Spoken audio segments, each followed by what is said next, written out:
Olá, pessoal, tudo bem? Aline, CEO do Proa, estou aqui para mais um podcast Bate-Papo com o CEO. E como vocês sabem, o objetivo desse podcast é que a gente traga pessoas que inspirem vocês a sonharem grande e principalmente a realizarem. E hoje eu estou muito feliz, porque a gente já teve uma prévia aqui e eu já estou sentindo que esse bate-papo vai ser incrível. Então eu queria primeiro agradecer ao Jorge de Sá, que é o nosso convidado. Obrigado por ter aceitado o nosso convite, Jorge. Obrigado pelo convite, Aline, todo mundo que está assistindo a gente. É super feliz, estou muito feliz de estar aqui para trocar ideias, trocar experiências, falar um pouquinho do que a gente vai falar hoje, que vai ser fantástico. Eu também quero ouvir muito o trabalho que é feito no Pro, também para mim é fenomenal. Então, tô aqui para somar e a gente trocar junto. Eu tô super curiosa para esse bate-papo. Jorge, é o seguinte, eu prometo que essa é a única parte profissional desse podcast que a gente lê a mini bio. Fechado. Pra quem ainda não... Eu sei que todo mundo já te conhece, mas vai que tem alguém meio perdido, Justo. né? Que ainda não te conhece, pra te conhecer melhor e depois a gente entra no bate-papo, beleza? Fechou. Então bora lá. Jorge de Sá, carioca de 39 anos, é ator, apresentador e empresário. Ele é filho da cantora Sandra Sá e afilhado de Cazuza. Ele iniciou sua carreira artística na novela Malhação. Eita, coisa boa. Assisti muito Malhação quando era jovem. E depois descobriu sua paixão por negócios. E hoje ele fundou o DCEI. Falei certo, né? Falou. Uma agência de intercâmbio que já levou mais de 900 jovens brasileiros para estudar e jogar no exterior, com bolsas de até 100%. Jorge, quero começar já a fazer perguntas difíceis. Você cresceu no Rio de Janeiro, no meio artístico, você é filho da Sandra Sá e tem como padrinho o Cazuza. Conta pra gente como foi sua infância, que a gente tá super curioso. Minha infância foi a melhor possível e me fez crescer muito.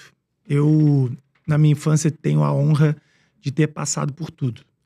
Não tem uma pessoa que vá me pegar desprevenido.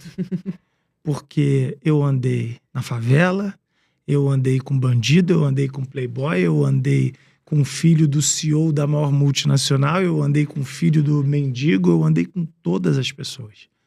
E quando eu digo isso, eu digo que eu andei com essas pessoas e tive amigos em cada uma dessas pessoas.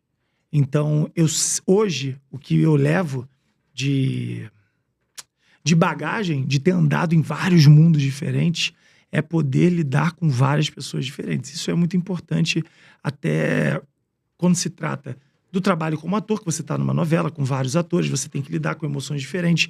Uma menina chega de TPM, o outro chega porque ganhou uma grana incrível e está super feliz, o outro chega porque perdeu tudo, a outra chega porque o marido traiu, o outro...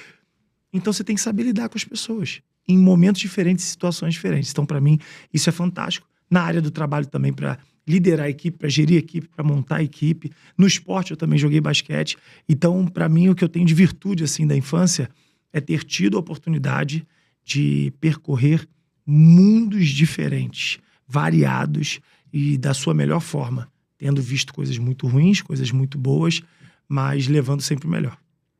Jorge, eu quero falar sobre esporte. Com 5 anos, você já dizia que queria ser jogador de basquete. E hoje você tem 1,90 m, mas com 5 anos não dava pra saber a altura ainda, né? Como que surgiu essa paixão pelo esporte? Num país que é o país do futebol. Eu me apaixonei pelo basquete vendo o maior jogador de todos os tempos, Michael Jordan. Muitos hoje dizem que é o LeBron, mas é papo furado isso. Eu vi o campeonato de enterrada do Jordan na televisão, na saudosa Band, quando eu digo saudosa, porque a Band na época era o domínio brasileiro nacional de transmissão de basquete, de NBA. Eu vi um campeonato de enterrada, vi o Jordan enterrando, achei fantástico, mas eu não achei fantástico só a atitude do cara. Eu achei fantástico o lugar, o ginásio, as pessoas, a estrutura, a tecnologia. Eu saí correndo, minha mãe estava em casa, eu saí correndo e falei, mãe, é isso que eu quero fazer. Aí minha mãe, basquete?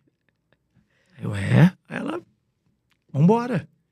Isso foi num sábado. Na segunda-feira eu tava numa escolinha de basquete no Flamengo. Isso que eu fazia futebol. Eu já fiz no Flamengo futebol, taekwondo, ginástica olímpica, tênis, tudo. Que pra quem não conhece, tem tudo lá no Flamengo, gente. Tem tudo.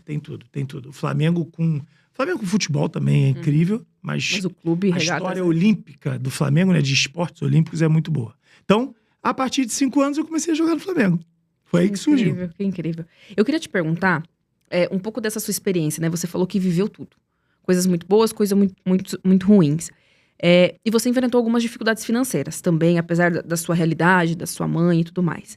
E você trabalhou em alguns empregos informais, como flanelinha. Eu queria que você compartilhasse um pouco essa experiência, como foi, o que você aprendeu com isso, se isso foi importante, se você queria esquecer isso. Não, de jeito nenhum, porque isso foi uma lição de educação, assim. Foi uma prova que minha mãe me educou muito bem, porque as histórias dos bicos que eu arrumei, elas vêm do seguinte: eu com 12 anos, falei, agora eu vou estudar fora. Chegou a hora, tô decidido, é o momento, tô pronto. 12 anos. 12 anos, tô pronto, né? Fui até uma agência de intercâmbio. Quando chegou nessa agência de intercâmbio, eles falaram $60 mil. A minha mãe não podia pagar uma taxa de serviço. Se hoje $60 mil é muita coisa, hoje, imagina... Então, isso, se hoje é absurdo, né? Hoje é muito... $60 mil era a taxa de serviço. Não envolvia a escola, não sabia qual seria a experiência na escola. Mas a taxa de serviço era essa. Quando eu fui falar com minha mãe, naquele momento, graças a Deus tudo se resolveu, mas naquele momento minha mãe não podia pagar $60 mil. Uhum. Eu não vou saber te explicar, Aline, mas o mais incrível de tudo foi que ao invés de eu xingar minha mãe, brigar, porque eu tinha tudo. Minha mãe me dava tudo. Uhum. Ao invés de eu ir pra cima dela reclamando, eu falei, não, mãe, tá tranquilo, pô, tá tudo certo. Vai dar certo. Tá tranquilo. E aí eu lembrei e falei, pô, meus amigos estão ali na rua, eles guardam um carro, aí vem uma pessoa dá 10, dá 20, aí dá 10, 20, 30. Os caras saem às vezes com R$200 no dia. Eu sou muito mais educado que eles. Estudo numa escola britânica. Eu vou pra rua, vou guardar carro, eu vou arrebentar. Aí combinei com os moleques que guardavam ali, falei, ó... Te deixaram você entrar no grupo, naquela ladeira ali que ninguém fica, uma rua no Leblon, Ataiualpa, o nome da rua, perto da Visconde Albuquerque. Vou ficar nessa ladeirinha aqui, deixa aqui, pode ser? Pô, pode, Jorge, fica aí de você quer. Ninguém quer mesmo essa ladeira? Fica aí, fiquei na ladeirinha ali. E aí, durante um período, assim, pequeno, eu fiquei ali, aí conversava com as pessoas, ajudava a tirar a bicicleta. E todo mundo, nossa, como você é educado. Nossa, como você sabe das coisas, sabe da bicicleta, sabe do tênis, sabe dos carros. E eu virei o garotinho bonitinho ali e me davam dinheiro. E eu ia guardando numa caixa de fita cassete. Que a minha mãe tinha, me deu, eu peguei, tirei as fitas, fiquei com a caixa botando dinheiro ali. O que eu fiz? Depois um guarda falou pra minha mãe, pô, seu filho tá guardando o carro ali, a gente sabe que é um trabalho honesto, então a gente também acha que não tem que dar esporro nele, né? Porque ele tá só tentando trabalhar. Mas a gente veio te falar, talvez a senhora não goste que ele fique aí durante o dia. E minha mãe sempre conta que ela... Sua mãe sabia disso ou não sabia? Não sabia, não. E ela sempre conta que quando ela ouviu isso, falou, como é que eu vou falar pra ele parar? Porque então ela não sabe, né? Ela não, porque eu tava trabalhando, né?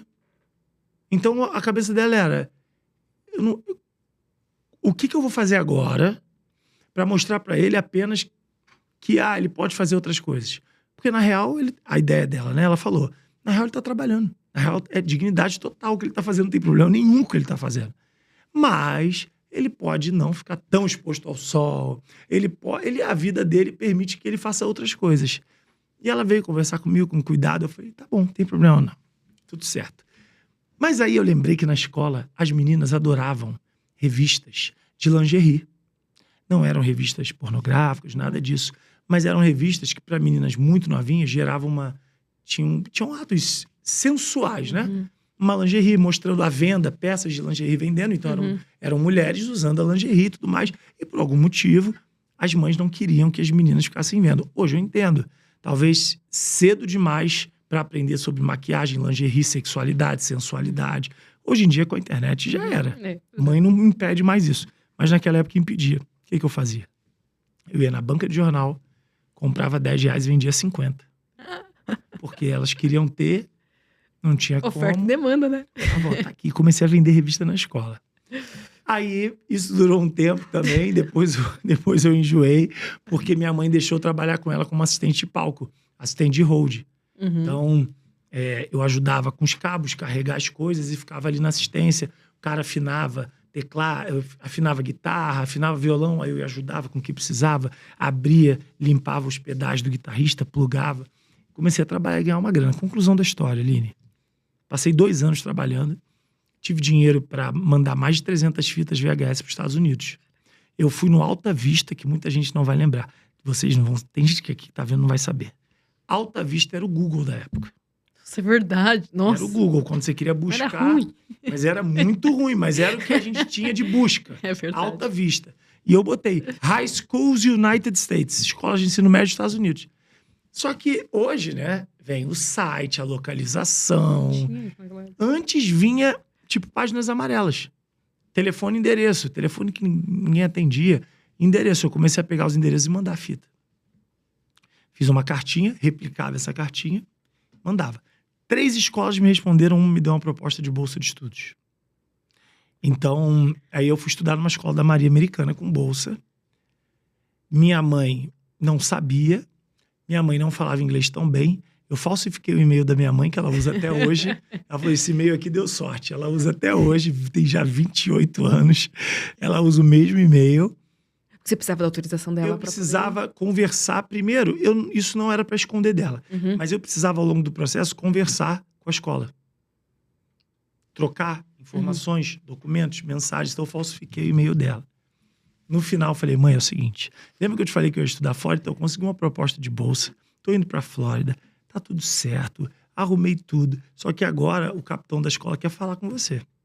Por telefone. Como assim por telefone? Não, porque por e-mail ele já tá falando com você há muitos meses. Já te conheço. Já te conhece. Agora ele quer falar com você por telefone. Foi aí que minha mãe conversou com o capitão. A escola é um absurdo, fantástico, um fenômeno. Tinha quantos anos? Sonho americano, tinha 14. Nossa Senhora. Aí fui de 14 para 15 para os Estados Unidos e voltei com quase 18. Aí essa foi a trajetória da isso parte foi de finanças, que ano do só pra trabalho. gente... Se eu não me engano, isso foi a partir de 96 que eu comecei a trabalhar. Embarquei em 98. Voltei em 2002. É isso. E me contaram que você jogou basquete com uma pessoa bacana lá. Lá eu tive a oportunidade. Isso é Uma pessoa parece meio famosinha agora. famosíssima, né? Olha só que doido. A gente sempre fala assim, pô, o meu sonho é virar profissional. Eu não virei profissional, mas olha a oportunidade que eu tive indo para os Estados Unidos. Eu sempre falo isso. Os pais, às vezes, eles falam, mas vai frustrar meu filho se ele não virar profissional. A oportunidade que você vai dar pro seu filho, levar ele para fora do país, garoto ou garota, vai falar inglês fluente, vai aprender uma nova cultura, lidar com novas pessoas de novos países, vai ter um diploma internacional e vai ter oportunidade da vida. Ninguém me conhece como atleta profissional. Eu não fui atleta profissional. Mas qual é o atleta brasileiro que pode falar que jogou contra o LeBron James, contra o Dwight Howard, que é um outro cara super famoso, Carmelo Anthony, no mesmo campeonato? Qual é o atleta profissional que pode falar que olhou pro lado da quadra e viu os maiores astros da NBA hoje? São poucos. E são aqueles que tiveram muito sucesso. E eu não tive sucesso, nem joguei como profissional, e eu estava ali naquele meio. Então o que me deu aquilo não foi meu talento no esporte. Foi a oportunidade de jogar e estudar fora. Foi a bolsa de estudos que eu recebi.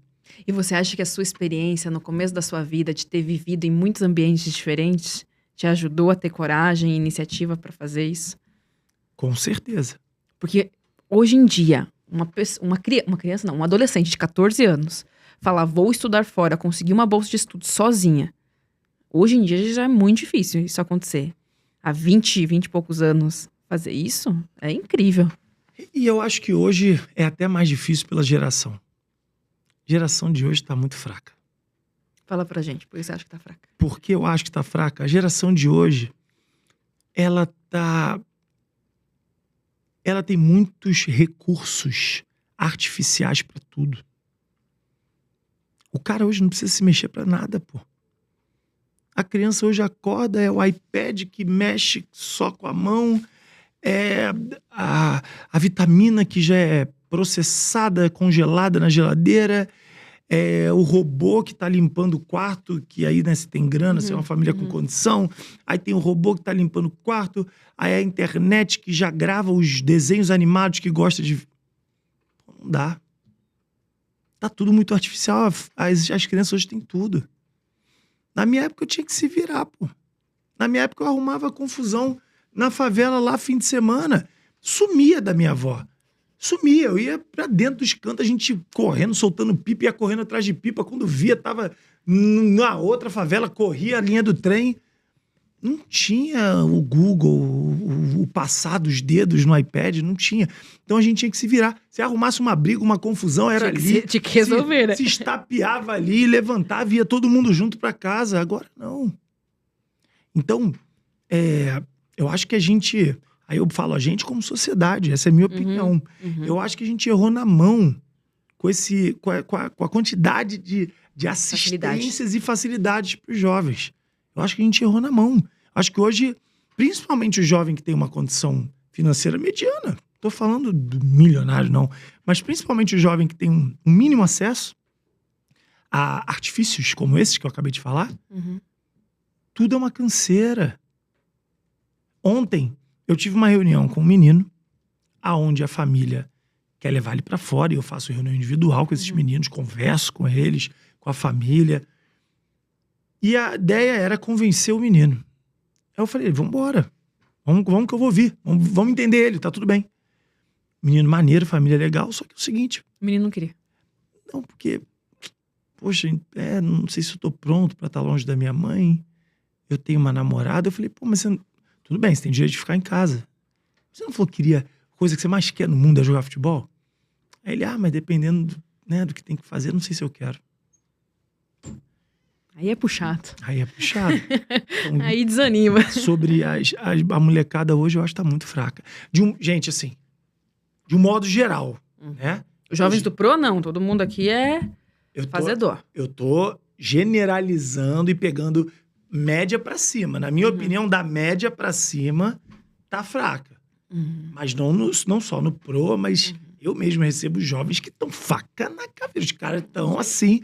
correndo atrás, dando o melhor. Mas de uma forma geral, a maior fatia da geração eu acho que tá mais fraca. Depois a gente vai falar um pouco mais sobre isso, mas assim, que algumas competências que são iniciativa, força de vontade, resiliência, fazem muito mais diferença do que competências técnicas. Mas a gente vai deixar esse assunto mais pra frente. Vou continuar na linha do tempo que eu não quero perder. Então você foi pros Estados Unidos, treinou 4 anos, falou, voltei pro Brasil. Aí você foi pra Malhação? Isso, voltei pro Brasil, voltei a jogar basquete no juvenil do Flamengo. Eu ia ficar só de férias, as coisas começaram a andar. Eu sempre gostei de sair, zoar, conhecer gente nova. E quando eu cheguei, eu tinha emagrecido muito, eu estava bem fisicamente. E aí, poxa, aquela coisa, o filho da Sandra que passou uma temporada de anos nos Estados Unidos, agora está de volta, muito bonita, papapá. Aí comecei a sair muito, falaram, cara, você podia trabalhar como modelo, cara. E qual era a minha questão? A única vez que eu vi dinheiro foi para mandar as fitas para fora. Os Estados Unidos não tem essa. Se você puder não trabalhar, melhor para focar no esporte e no estudo. Então, eu não trabalhei. Trabalhei muito pouco. Foram 2 semanas na Foot Locker, uns bicos, mas foi muito pouco. Então, quando eu voltei, falaram, pô, cara, tu pode ganhar uma grana. E eu conheci vários amigos modelos que estavam ganhando dinheiro. E eu queria ter a minha independência. Eu falei, não, beleza, vou fazer. Vamos lá, o que é? Como é que faz? Como é que faz? Agência, tal, legal. Aí entrei pra uma agência e me chamaram, e fiz uma campanha daqui, dali, campanha de roupa, aí comercial, e comecei a ganhar um dinheiro. Falei, cara, bacana. Nesse meio tempo, me chamaram pra fazer a oficina de atores da Globo. Eu falei, legal, vambora. E aí, quando era pra eu voltar pros Estados Unidos, eu fui chamado pra fazer Malhação. Gente, vamos só fazer um recorte sobre Malhação. A nova geração não tem noção do que foi Malhação. Não tem, vocês não estão entendendo. Eu vou falar do lado do espectador. Lá no interior de Santa Catarina, gente, 5h30 da tarde começava a Malhação. Era hora sagrada.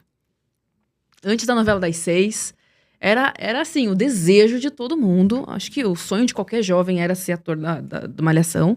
E assim, as pessoas eram famosíssimas. Os atores mais famosos eram os atores de Malhação. Não sei se existe hoje um programa tão poderoso quanto foi Malhação por muitos anos. É verdade.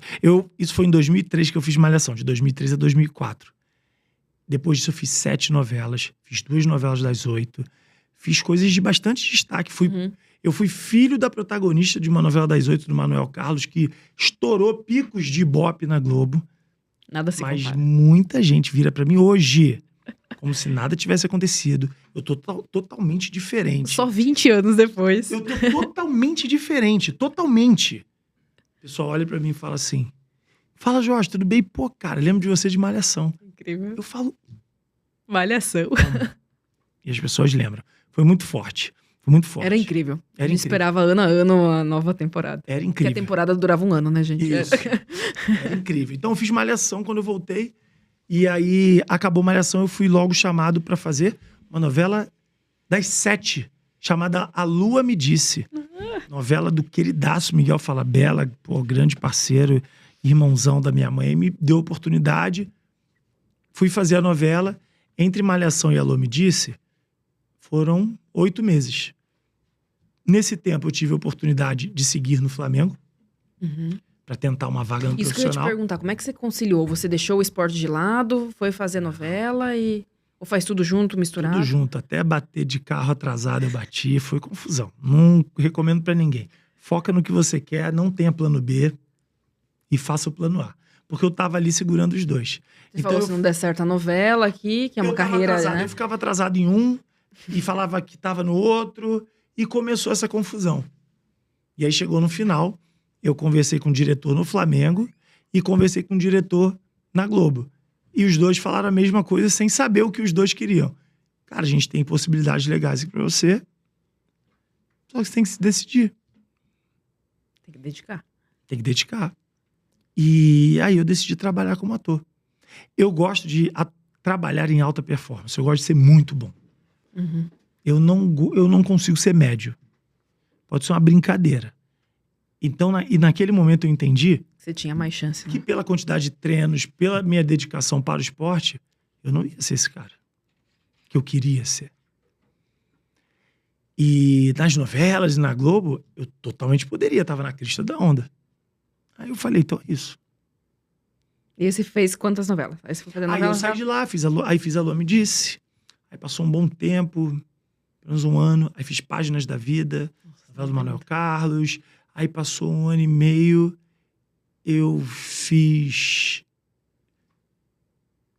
um programa, uma série da Xuxa. Conexão Xuxa. Foi Conexão Xuxa? Não me lembro o nome. Foi uma série que a gente viajou o Brasil.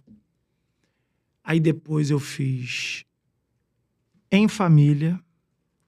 Aí depois eu fiz Tempo de Amar. Tempo de Amar foi a última que eu fiz. E depois, por que você decidiu sair da... Nisso, Depois de 10 novelas e muito tempo de malhação? aí fiz ano passado uma série pra HBO, que vai ao ar esse ano também. Então fiz alguns trabalhos, continuo trabalhando e tá tudo certo.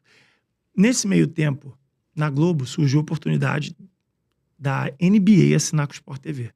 Foi ali que minha vida mudou um pouco, porque eu pedi pra ir pro Sport TV, implorei, falei com todo mundo, poxa, já tô aqui na casa, só quero ir aí, deixa eu falar de basquete, eu vou arrebentar. Deu super certo, porque eu mesmo sem ser contratado, eu era o principal comentarista de NBA de Sport TV.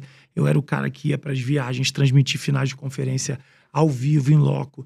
Então aquilo reacendeu essa chama, né, da conexão com o basquete, com o esporte muito Voltou grande. aos 5 anos. E voltou e a reacendeu com muitos contatos, com muito acesso, as pessoas querendo falar comigo de basquete.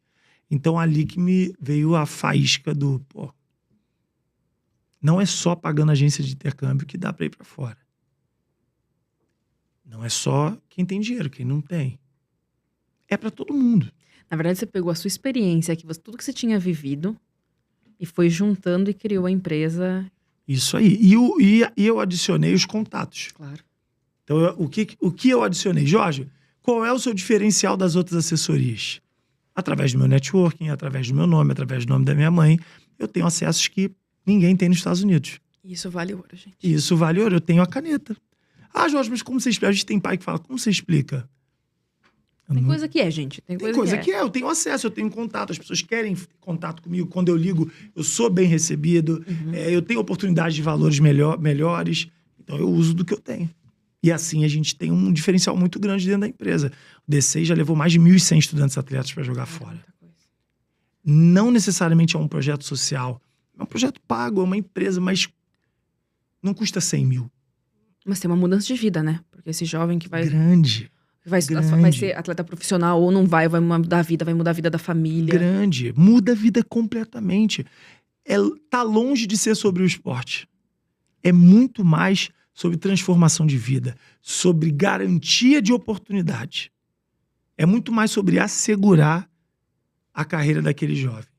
E qualquer filho precisa, seja o rico, seja o pobre, seja o que tem acesso, seja quem não tem.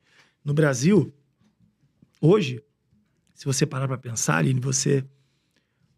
o garoto ou a garota, ele mergulha no esporte, ama um esporte. Pô, legal.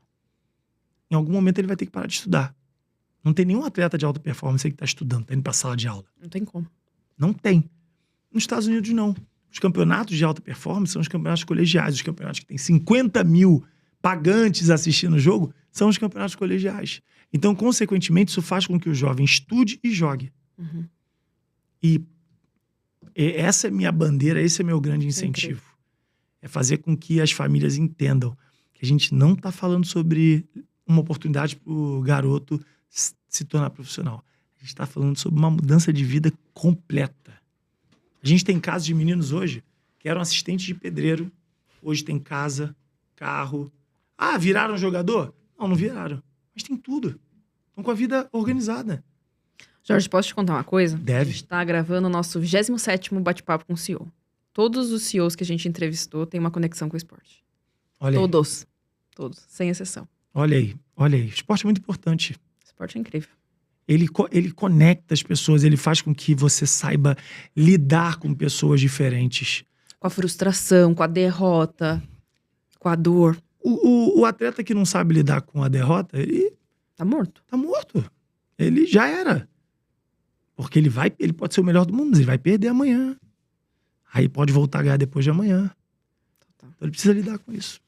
Jorge, é o seguinte, nosso papo tá muito bom, mas eu queria só mudar um pouquinho o foco. A gente recebeu muitas perguntas dos nossos alunos.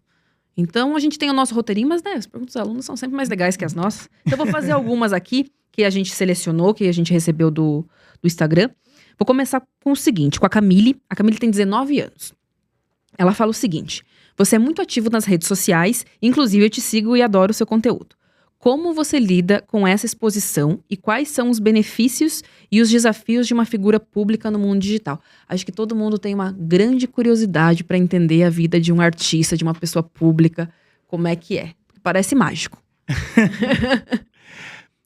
O cara que decide trabalhar em algo onde ele pode se tornar famoso, exposto, ele tem que estar com a vida muito boa. Senão uma hora vai dar problema. Explica pra gente uma vida muito boa. Vida muito boa ele tem que estar com uma vida muito certa, muito direta. Não é... Ele pode ter dívida, mas as pessoas que ele deve, ele tem que estar muito acertado com cada uma delas. Ele pode ter problemas, mas esses problemas têm que ser problemas verdadeiros, alinhados. Porque, consequentemente, o que você tiver de ruim, vão tentar levantar. Isso é um fato. Não tem que se irritar com isso. Quem se irrita com isso, então, muito fácil agora de falar. Eu vejo, às vezes, vejo influenciador chorando. Minha vida não é nada. Meu Deus, eu tô assim, assado. Eu quero me matar. Você sabe o que é a maioria dos seus seguidores terem comprado um telefone para te ver? Será que alguém já falou para esse influenciador que ele quer se matar com tudo que ele tem? E quem tá se matando para ver os vídeos dele no YouTube é o favelado? Influenciadores que trabalham com humor, com memes, que levam alegria para as pessoas, eu posso dizer que muito mais da metade dos seguidores são pessoas que estão tirando do que comer para estar ali no 4G, no 3G, no 5G, seja o que for, para estar com o celular maneiro e para poder ficar vendo. É muito fácil querer ser famoso, mas se manter e saber as consequências, a consequência é você ter uma vida de caráter e ética. Errar, todo mundo vai errar. A sua vida é exposta. Mas a sua vida vai ser exposta e aberta. Então, quando eu disse a vida boa, não é nem boa, mas é uma vida ética, digna, de caráter. E volto a dizer, isso não envolve não errar. Isso só envolve até quando errar, que seja ético, que seja transparente. Porque se começar a mentir, vai se enrolar em algum momento da vida. Não tem jeito. Então, respondendo a pergunta da Camille, Eu lido muito bem com isso. Eu tenho diversos defeitos, eu tenho diversos erros, eu tenho diversos problemas como qualquer outro ser humano. Mas eu lido com transparência.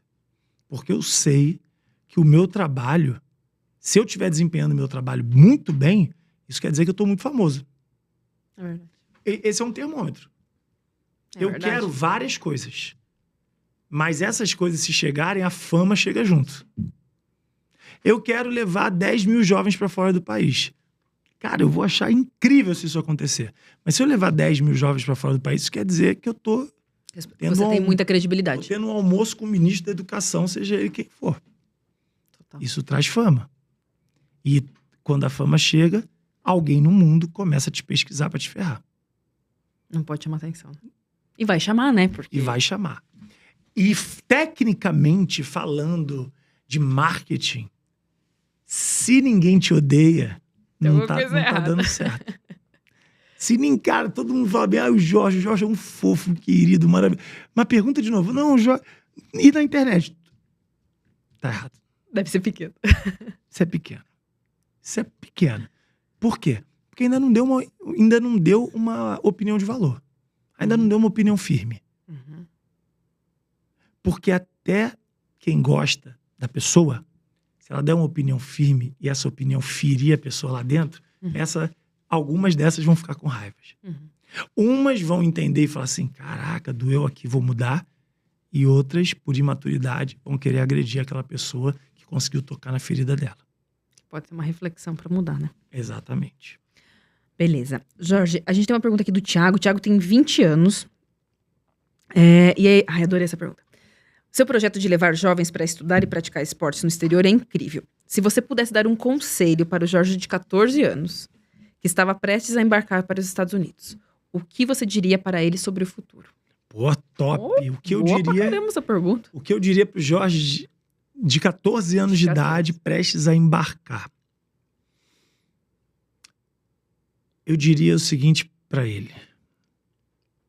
Não faça o que você quer, faça o que o seu técnico e o seu professor precisam. Opa, gostei dessa resposta. Simples assim, tá? Por quê? Porque nesse caminho, quem manda não é você. Você vai demorar muito para mandar. Se um dia você mandar, quem manda é o técnico, que tem a caneta na mão de quem vai jogar. Quem manda é o professor, que não só dá nota, mas ele está direto com o reitor, com eu ia falar Dean of Students, que é o diretor da escola, enfim. E ele também vai falar de você. Então, para que você escale essa oportunidade, Jorge, de 14 anos de idade, faça o que o técnico quer e o que os seus professores querem. Reto e direto. Jogue o jogo. Jogue o jogo. Você não tá lá para rir e não tá lá para ninguém te lamber. Você tá lá para você jogar, estudar, ter um futuro melhor e ir para uma faculdade top. Então, amizade são as amizades que você tem em casa. Família tá em casa. Ali é jogar o jogo. E claro, se esse jogo puder ser amigável, amoroso, divertido, que seja. Mas se esse jogo não puder ser e tiver apenas que ser cumprir tarefa, cumpra as tarefas e passe de estágio. Incrível. Jorge, tem uma pergunta da Stephanie, que ela tem 22 anos. E ela falou o seguinte: você já viveu várias vidas em uma só. Atleta, ator, empresário. Se você pudesse adicionar mais um capítulo à sua história, que papel ou aventura, vou até adicionar aqui, ou esporte, você faria e por quê? Tem mais coisa pra fazer ainda nessa vida, gente? Essa resposta ela não é profunda, não. Essa resposta ela é um sonho mesmo. Se eu pudesse adicionar, eu adicionaria piloto de Fórmula 1. Eu acho que é a vida mais maneira que tem. Por quê? Eu acho sensacional. Os caras, primeiro, são um tanque de guerra e ninguém sabe. São muito bem preparados fisicamente. Ponto número 1. Então, isso já mostra que eles têm uma disciplina absurda. Muita gente vê os caras que estão no topo em balada, em festa e tudo mais, mas aquilo tudo é organizado no cronograma.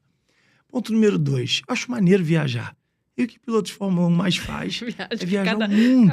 Cada semana o cara num tá lugar. hoje no Bahrein, aí amanhã, não, cara, tô em Monte Carlo. Tipo, eu acho isso sensacional.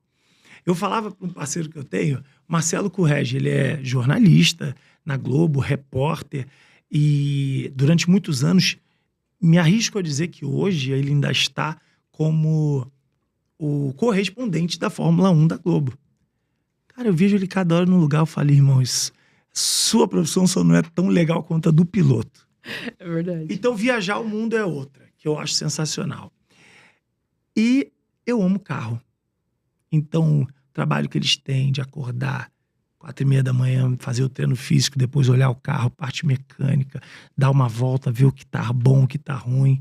Então, sem muita profundidade, eu adoraria adicionar piloto de Fórmula 1. Seria o meu sonho. Gostei. E eu queria agora a gente volta um pouquinho, né, para as nossas perguntas. Eu tô pensando aqui que a gente tem pouco tempo para muita coisa que eu quero perguntar ainda. Então, vamos lá. Eu vou inverter um pouquinho. Já falamos disso, quero falar da sua vida pessoal. Manda. Você é casada com a Fernanda Vilar. Isso aí.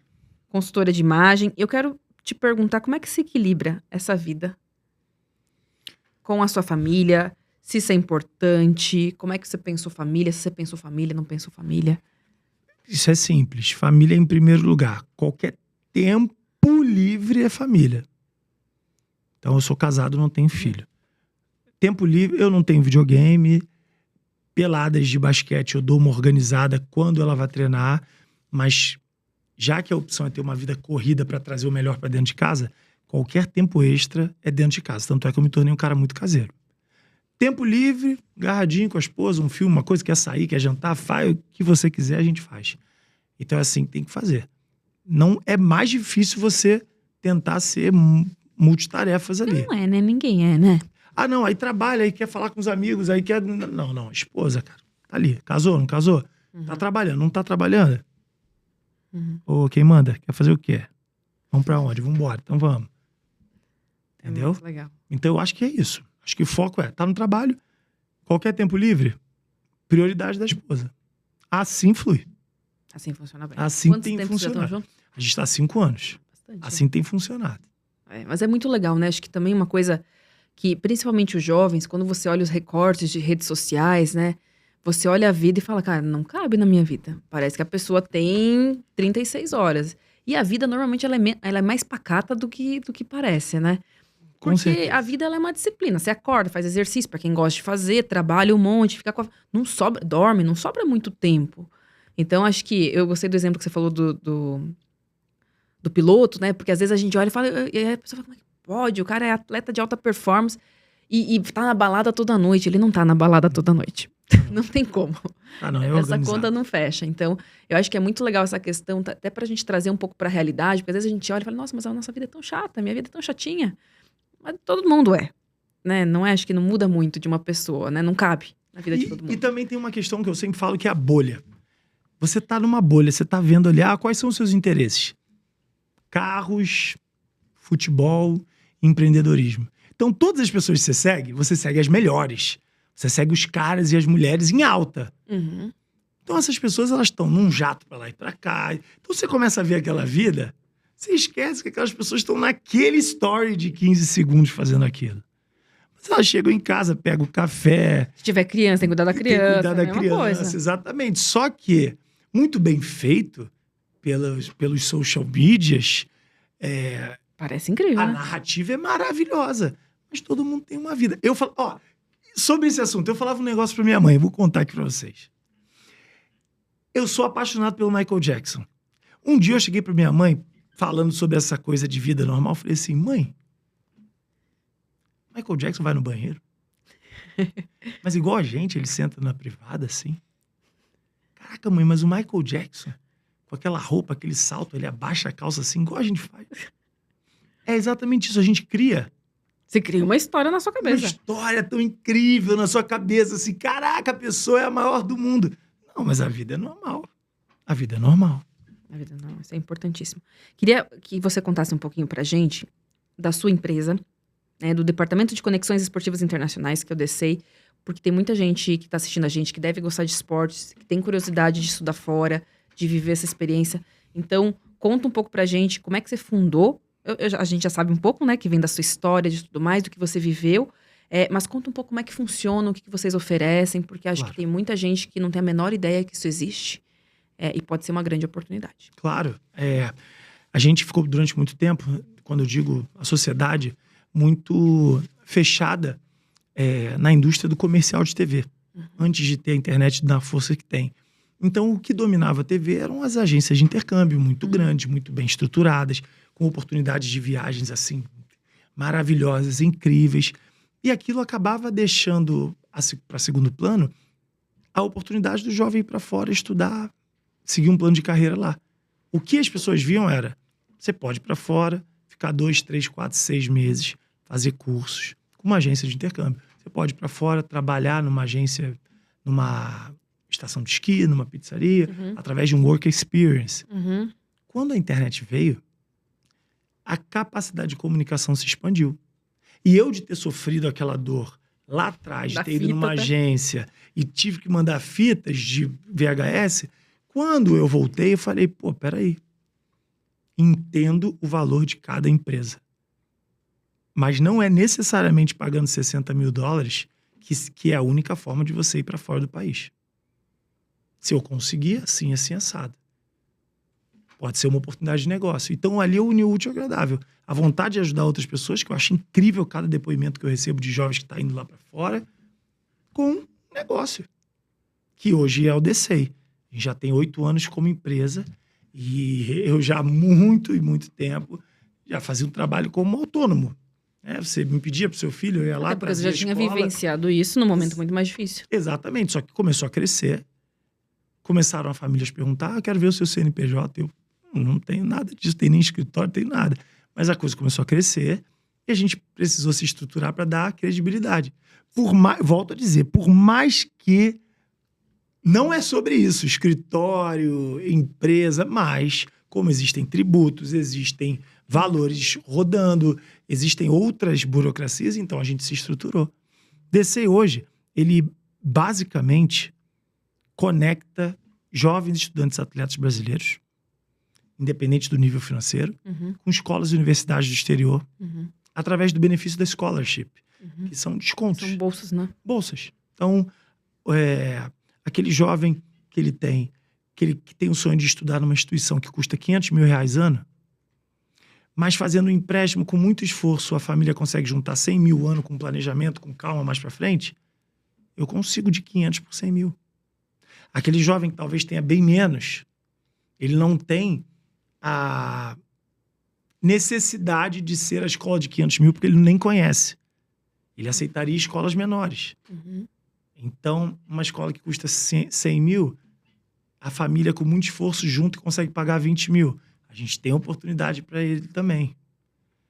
Isso juntando moradia, alimentação, estudos, esporte, saúde e segurança.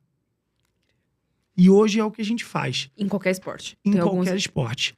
Ponto principal, que hoje nós preparamos jovens além de trazer a proposta de bolsa. Muitas famílias viravam para mim e falavam assim, Jorge, incrível, mas como é que faz para ter uma bolsa de 100%? Seu filho tem que estar bem nisso, seu filho tem que estar bem nisso, seu filho tem que estar aqui, aqui, aqui. Assim ele vai voar. Aí a família, mas como é que eu faço?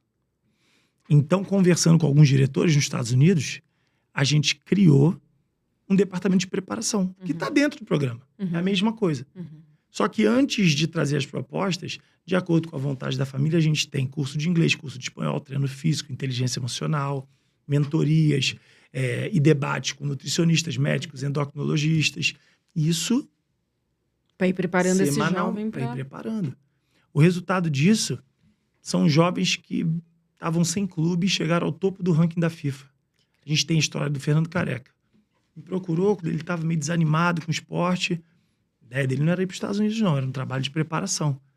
2 anos, campeão da Taça Brasil, campeão da Liga Nacional de Futsal, foi jogar na Europa, voou.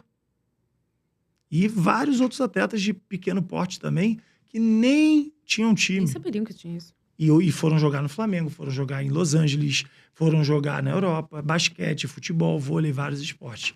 Então, hoje a gente entendeu que preparar o jovem é fundamental, porque tem casos de jovens que nem chegam aí para fora, porque já arrumam clube, arrumam trabalho no Brasil, porque se tornam adultos, maduros e bem profissionais, bem né? profissionais, exatamente. Eu acho que talvez essa é a diferença, né? A competição lá nos Estados Unidos, ela é profissional.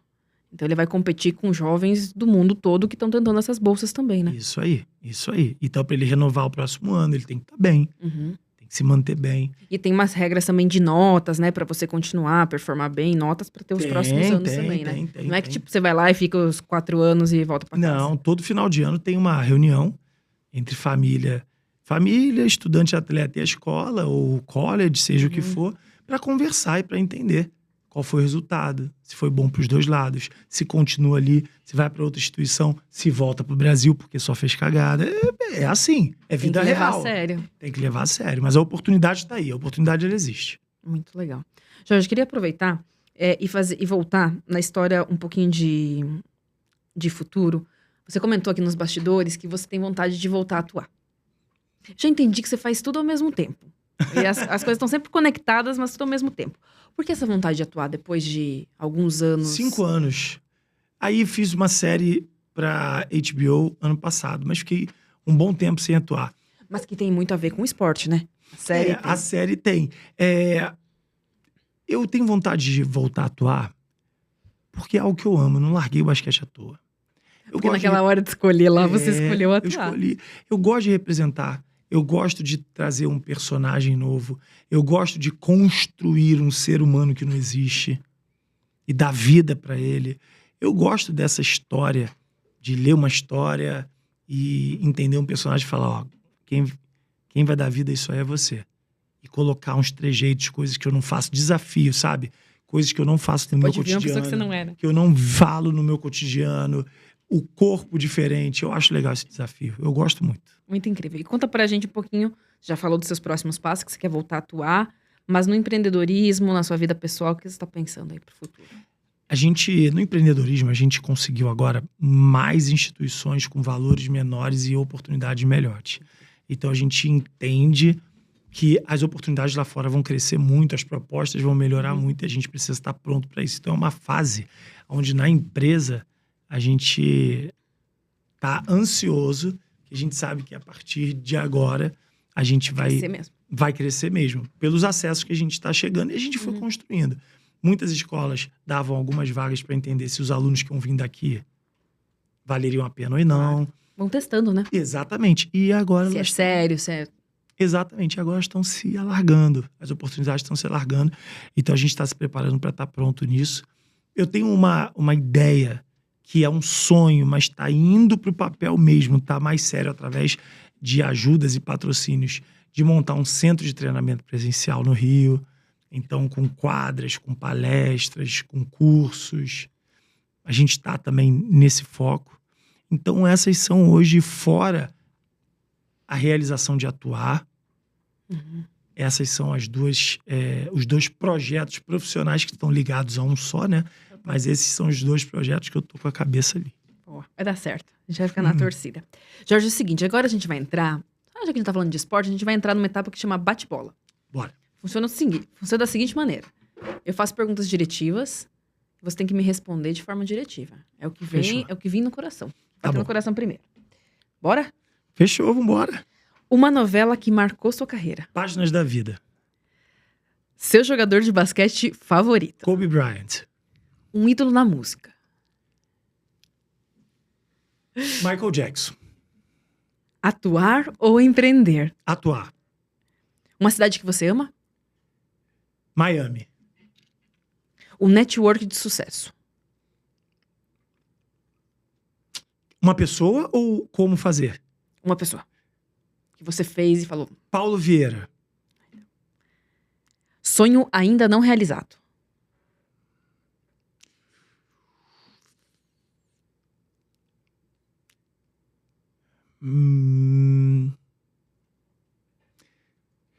Viajar com a minha esposa, com a minha avó, com o meu avô e com a minha mãe para St. Petersburg, que foi aonde eu estudei. Eu não tive oportunidade de juntar todos. Um conselho para quem quer seguir a carreira artística. Esteja no momento certo, na hora certa. Qualquer oportunidade pode ser uma oportunidade. Até chegar lá, não pode deixar passar nada. Uma música da sua mãe, Sandra Sá, que mais te emociona. Contrato assinado. Não sei se não é dela, mas ela canta. E é linda. O seu defeito mais útil? Meu defeito mais útil? Meu defeito mais útil é ser sonhador. Porque se você não colocar em prática, isso é um problema. Mas, graças a Deus, eu também sou um cara ansioso e perfeccionista. Então, quando eu sonho, eu boto no papel. Então, eu acho que é um defeito, mas que funciona pra mim. Defeito útil. O que te mantém em pé nos piores dias? Todo esforço que minha família fez por mim e faz. Desde a minha esposa todo dia, minha mãe, minha avó. Quando eu lembro do que eles fizeram pra eu estar aqui, eu vou em frente. Uma competência fundamental para o mercado de trabalho.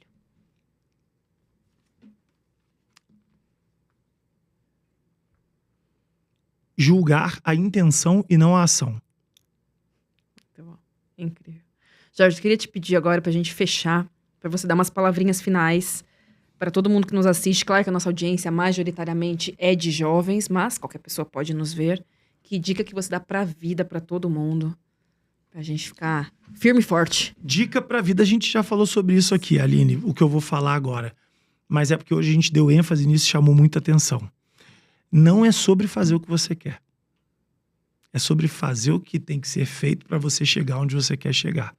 Dentro dos limites da ética e sem ultrapassar o respeito do outro. Você vai fazer o que tem que ser feito até chegar ao escudo onde é uma outra pessoa.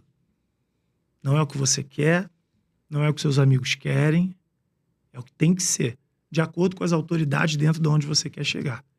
Aí a autoridade é o diretor da empresa que você quer estar, é o técnico do clube que você quer jogar. Você tem que fazer o que eles querem, não o que você quer. Incrível. Sem palavras. Gente, foi incrível, né? Eu tô Passou triste. rápido, né? Tô triste. Gente, já passou mais de 1 hora. Tô triste que a gente não pode fazer mais, que o nosso tempo já fechou. Mas assim, pessoal, material incrível, conteúdo incrível. Então eu peço pra vocês, né, todos os nossos conteúdos estão dentro das nossas plataformas digitais, Spotify, YouTube. Vocês podem acessar, é tudo gratuito. Só pra lembrar, né, o porquê que a gente faz isso. O Instituto Proa tem como objetivo apoiar jovens a conseguirem o primeiro emprego. Nosso objetivo é alcançar 300 mil jovens nos próximos anos. Então, a gente quer que esse conteúdo chegue para todas as pessoas. É o que a gente acredita, que a gente só pode sonhar aquilo que a gente pode ver. Então, o nosso sonho aqui, nosso objetivo é que vocês possam enxergar coisas maiores, sonhar em coisas maiores. Então, se você gostou desse conteúdo, compartilhe com seus amigos, com todo mundo, porque a gente quer que o nosso conteúdo chegue na maior quantidade de pessoas, para que as pessoas tenham acesso a um bom conteúdo de qualidade inspiracional. E só para lembrar, né, estamos com inscrições abertas no nosso curso, né, que ajuda jovens a conseguir o primeiro emprego. Então, se você tiver entre 17 e 22 anos, estudar na escola pública e tiver vontade de conseguir um bom primeiro emprego, entra no nosso site proa.org.br. Tudo gratuito, a gente ajuda você a se formar para a vida e depois conseguir um bom primeiro emprego. Então, conto com vocês, até o nosso próximo bate-papo com o CEO. Um beijão. Tchau, tchau.